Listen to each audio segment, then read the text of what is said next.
Assalamu alaikum warahmatullahi wabarakatuh. Afaawo meediyaa neetwork irraa oduu qabadhee isiniif dhiyaadheen jira. Oduuwwan guyyaan har'aa kan isiniif gabaasu an Said Muhammadii turtiin keessa nu faana haa ta'u. Humni mootummaa Itoophiyaa lammiilee shororkeessuu itti fufeeti jira. Wallaggaa lixaatii fi qeellam wallaggaatti sababa humni hidhate isaan haleeleef qotee bulaa keenya fixaa jiran obbo Jawaar Muhammad akka fuula feesbuuka isaaniirratti maxxansetti ijoollee adaadaa obbo Baqqalaa Garbaa lama fuula haadha isaanii duratti ajjeesanii akka hin awwaalamne dhorkaniiti jiran jedhe. Wallaggatti walitti bu'iinsi humna mootummaatii fi humna abaa'oo jidduutti tahaa jiru kan lammiilee bobbaagala dhorke tahuun gabaafameeti jira. Mootummaan humna hidhateen harka kennachiisa jedhee uummatarratti waraana labsaati jira. Wallagga keessatti sararri bilbilaatii fi ibsaa addaan citee ummanni karaa rakkoo isaa ibsatuun dhabeeti jira. Oduu itti aanuun lammiileen daangarraa buqqa'an rakkoo hamaa keessa jiraatu himataniiti jiru. Rakkoon madda walaaboo hammaachaa dhufuun qaama dhimmi ilaallatutti iyyata galfannuus furmaata hin arganne jedhan. Obbo Jawaar Muhammad lammiilee daangarraa buqqa'an daawwataniiti jiru. Mootummaan lammiilee buqqa'an qeetti deebifnee jirra jedhee afaan nu sobaa ture jedhan Obbo Jawaar Muhammad. Lafa loonii lafa akkasii sana arganii ama bakka maraa itti godaanaa jiran. Shirri kaleessa achirraa nu kaase sun fiiwaanii roobee guddinarraa qabee haga aanaa keenyatti wal ijaaree haga ammaa dalaga. Madditi walaabuu kaleessa taxayyaara naftanyaa buufte. Lafee diinaan waaqa guutuuta itti cabte agartanii lafeen waaqa itti cabte lafee oromoo itti cabte lafee teera itti cabte har'a agartanii seenaa keessa lamnee eenyummaa keessa lamnee horii keessa lamnee lafa keessa hiyyoomee har'aan tana hiyyummaa agartanii bara ummanni keenya kaa har'a harceetti goora kun bara kaara raajinatti goora kaleessa hirba namaa kennuu ture bara ummanni keenya ummata giila lixee bara. Garaan miidhamnee namni kun mararee ilmaan duutee kun ammootinu michi aduutiin miidhamtee dhumtee kun qorraan miidhamee dhumaa jira. As keessa deemtanii qabri ijoollee hin daawwatta waan isin fakkaattu. Kadhibee bicharraa dhufe yoo laaltan nuhim. Haga dhiyoo kanaatitti namni buqqa'e hundi qe'ee isaatti deebise jedhanii biyya tanaafillee biyya alaatittillee waajjira muummicha ministeeraatii fi waajjira ministeera nagayaatitu uummatni Itoophiyaa keessatti buqqa'ee jiru harki 95 qe'eetti deebi'e jedhanii nuuf jibanii amansiisaa turanii jechuudha. Akkam biyya alaatii dhufeen wanni irratti hojjechaa ture shira wayyaanonni abdiileenii fi bitamtoonni nu keessa turan uumanii isiniif ollaa keessa uummata wajjin jiraattan uummata Somaaleetiin walitti isin buusan san rakkoo san furuuf mooyyaaleerraa hanga bordoddeetti jaarsota finne dubbii akka aadaatti fitaa turre jechuudha. Erga finnee booda garuu ka uummata buqqa'e bakkatti deebisu hojii mootummaa waan ta'eef mootummaan naannoo Somaaleetii fi mootummaan naannoo Oromiyaa akkasumas kan federaalaa ta'uudhaan uummata kana akka qubachiisan walii galamee qubachiifnee jedhanii nutti himanii waan nullee kaaneef abadan warri nu gurguraa ture warri uummata kana buqqaase warri haqa dhoyse warri gargaarsa sadaqaa faranjiin nu ergitu hiyyeessa kana miskiina kana jalaa achitti dhidhimse abadan Oromiyaa fi Oromiyaa bituu hin qabu jennee murannee kaane jechuudha. Bulchuu hin qabu jenneeti. Wanni waadaa gallu nu ilmaan waaqooti. Nu dachii kabajamtuu tanarraa dhalanne. Hiddi Oromoo cufaa lafa tana. Lafa tana sila har'a uummata keenya ka osoo qabuu buqqa'ee hiyyoomee akkanatti rakkatee osoo hin ta'in akka turistiitti dhufnee laaluu qabna turre. Silaa dhufnee muutuu qabna turre. Gama biraatiin uummanni Oromoo Walloo rakkoo hamaa keessa jiraatu himataniiti jiran. Walitti bu'iinsi daangaa baatee akka malee hammaataa dhufuun qeerroo hedduu nurraa galaafatee jira jedhan uummanni Walloo sagaleen keenya nu ukkaamsamee meediyaa itti himannu dhabuuf rakkoo hamaaf saaxilamne jedhan. Ummatichi yoo nuhi humna hidhatee nu lolu ofirraa deebifne waraanni mootummaa tarkaanfii nurratti fudhata jedhan. Yoo isaan nu haleelan adabatee nu ilaala jedhan. furmaati maal kan jedhu kaaseet akkamitti haa kan jedhu kaaseet dureetti dhate marfamneerra waan ta'eef fattasheeti lola guddaadha qawwan dhuka ulaalinaa sodaate baate liyyu hayli amaaraadha akkis fixxisaa jiru sun hin sodaate baate dureerratti dhate hin laale qabachaa dhufe lola insammuutiin hawsaa barri qabate ummati keenya akka waliin dirman jidduu kana hidhe sanbooda lolli nu eegale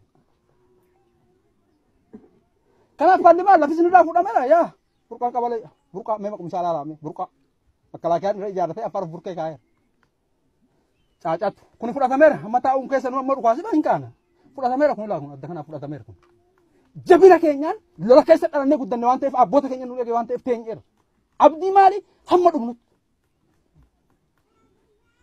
fudhatameera lees dura itti burreenis fudhatameera nagos fudhatameera waa har'a fudhatame ifa himaa jira makalaakiyaan maal sinii goona simannaa paartii koongiraalizii federaalawaa Oromoo Shaashamannee irratti obbo Jawaar Mahammad maqaan culullee jedhu waan gaariidha jedhan. Isaan hammeenyaaf nuuf moggaasaniis nuyiif waan gaariidha jedhan obbo Jawaar. Uummanni Shaashamannee bifa nama gammachiisuun simannaa godhaniitiif jiran. Isin girri isaan hunjaaniibi gir jenneetuma mootummaa dhaabbannoo maan sodaatina.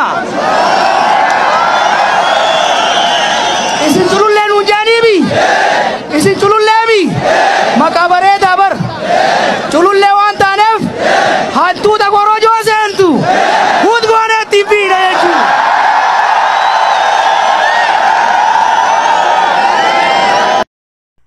Rakkoo nageenya lixaa fi kibba Oromiyaa uummata nagaa ajjeefamaa jiraachuu meediyaaleen idil addunyaa maal jedhan guyyoo waariyatu gabaase itti dhiyaadha.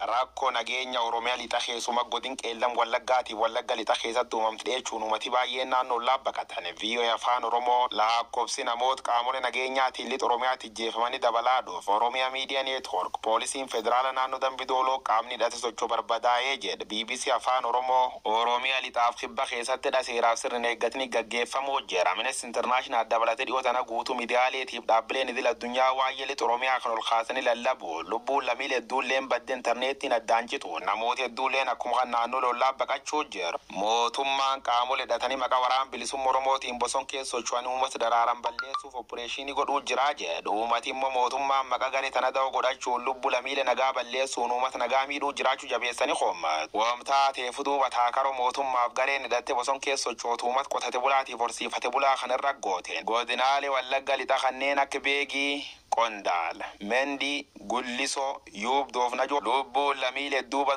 baay'eellee yoo gargaltu dheet qeellam wallaggaa kanneen akka Filloo Giida Daalle Waabara Sayyoo Filaaloo Galee lubbuun lammiilee nagaa qaamolee nageenya eegsisuu jedhaman keessumattuu raayyaattis biyyaatiin nyaatamu namoota hedduun immoo qabeef qabeenyi isaanirra buqqaanii gaar naannoo lollaa kanneen akka gumuusfaa baqachaa jiraachuutu odeeffama dhimmoom kanaan wal qabate uummati Oromoo hoonya gargara kee jiraatu waan lixaaf kibba Oromiyaa godhamuu jiraadheeffatanii yoo balaaleffatan artistoonni akka Yoosan Geetaahuun faan sirbu waattu jirjir yeroo gabaabaa keessa gabayaan roolchuun kaan miidiyaa hawaasarra ba'anii waan hedduu jechuu jiru jarkan keessa yaada yoo sadii tokko fudhachuun gara yaada waliigalaa deebiin Profeesar Asaffaa Jaalataatiin itti keeyyan mootummaan Itoophiyaa kan sirna faashistummaarra bobba'u yoo dhiigilmaan Oromoon dhangalaasin lubbuun jiraachuun itti ulfaachuun isa nam gaddisiisa uummati Oromoo gatii sirree gamtuun baasuun Oromiyaa walaba jaarrachuu qab jechuun afaan Faranjiitiin yoo qoru Hayyuu Yuunivarsiitii Keetering Profeesar Ezekiel Gabbisaa immoo dhimma kanarra waan namooti bal'inaan jedhan qooduun yookaan sheer godhuun arrees reebuudhaaf mootummaa biyya Hamad Ali dheeraarra godhamuu jajjabe jaalum qaberra kaasee abiin mastigoo dhaadannoon jet barreeffam isa keessa kan dhabam Dr. Ittaan Haftee immoo waan hedduu Oromiyaa keessa godhamuu jir keessa lakkoofsa namooti 21 karaayyaan ittis biyya gidaamirraa suura waliiyyoo maxxansu rogeeyyiin miidiyaa hawaasa hedduulleen akkuma kan gochu godhamuu jira dheeffatanii balaaleffachuun mootummaa biyya Hamad dirree Facebook irra yakkama tolchanii hawaasi idil addunyaa bira gati dhowwuu jira gar mootummaati immoo yeroo baay'ee yaada mormii yookaan waan xiinxalmatoo fi qalaalchi mootummaa ilaallat barreessuun namoota bira gurrachaa kadhufaaf taayee danda'a immoo waayyeeli Oromiyaa keessa godhamuu jira kan jechuun barreessa. Olaantummaa seeraatiif abukaattu shiftaatiin mata duree barreeffame isaati dhugaimuun firoomin kuti jechuun itti keeyyaatu. Waggaa tokkoliif Wallaggaan nagaan qabdu hojiif jireenyi uummata jeeqame jira. Daldala qonnaaf hojiin biraallee nuguuramte jira. Haadholii yaada dhabanii ergaram. Geeder qabsaa'ooti barbilisummaa xaxanii namooti danuun qa'irra buqqaa. Lubbuun nama bilaash baduu jira. Nami jiraatti biddaan gubata. Gariin foon isarra murame nyaatamuuf dirqame. Kun dhala nama hundi gaddisiisa. Garuu gaafatamummaan ka'eennuutu. Dhuga baasuun barbaachisa. Mootummaa qabuun hin taatu. Warri gaaf wayyaanee rasaas takka garsamiitti hin dhukaasini gaaf Geetaachoo Asaffaa hangoo gallakkisaaree bosoo Wallaggaa seen. Maqaa bilisummaa Oromootiin bilisummaa Oromoo danquuf bar bilisummaa shaffatan. Rakkoof gadada Oromoo adon taane kufaati wayyaanee jaraarse. Qawwee yaadaaf tarsiima ormaatiin ormaaf lol. Abukaatto jaran montajamne. Qood keessa qabaatinna walumaan daawwan. Abtaayyeen itti fufuun akkan jedha. Afaan tokkirra yaadu walfalmaa dhaga'uu jirra. Gam tokkoon daraaram uummata Wallaggaa kaasuun seer kabachiisuu dhabaaf mootummaa guddisanii qoommat. Gam kaaniin immoo shiftaan odeessa argata akka milikuuf cufamu intarneetii balaaleffatu. Sila dubbiin akkana maali? Seerii kabajamu jechuuf shiftaan miliku jechuun akkamii wal fudhata. Olaantummaa seera kabachiisuu waabi diimokiraasiit namu tumsu qab jechuu yaadisa muummeenfa. Mariyaal yeroo hariyootan Oromiyaa miidiyaan neetwoork hooggantoota paartilee siyaasaa sadii waliin godha kaafoo bakbuun namni fal miidiyaataaf Baqqalee Garbaa immoo fuul feesbuuk isarra maatiin jala ajjeefamu dubbata. Waraanni mootummaa Itoophiyaa guyyaa kaleessa Wallagga lixaanaan ajoo gand buyya boolii durbi waanko yookaan ilmaan adaada kooti lamjooti Taaddasaatiif Taamiru Taaddasaa kan jedhaman bakka tokkotti ijjeesu qofaa mitakkin awwaalamnellee dhorka lamaanu qonnaan bultootu meesha maleeyyii jechuun dubbata. Diqqaa guddaan namaallee duubar dhidab siyaasaa kalixaaf kibba Oromiyaa Wallaggaa Gujiif Boorana godhamuu jira balaaleffachuun Oromiyaa dirree dhiigaan faalamtu fakkaatte yoo mul'attu. Ijjeefamuun maatii Baqqalee Garbaa kun immoo nama hedduu biraan lallabamu. Naaf Baqqalee fuul feesbuuk irra jajjabeessoo jiru. Fuuli miidiyaalee hawaasaalleen duubar dhoomkan odeessa. Allee nagan keessa sanii buddoos. Daraar Oromiyaa gam kibbaatiif lixarra godhamuu jirtuun duub dhiigi namoota fuul feesbuukii balleessuun jabdu nam gaddisiifti. Hordoftoota fi kabajamtoota AFO Media Network oduuwwan guyyaan har'aatiif qabanne xumurree jirra hanga oduu birootiin walitti deebinu nagaan jiraadhaa horaa bulaa deebanaa. YouTube chaanala keenya Said Walloo TV kan jiru subscribe gochuu hin dagatinaa, share like gochuus hin dagatinaa nagaan jiraadhaa hanga oduu biraatiin walitti deebinu.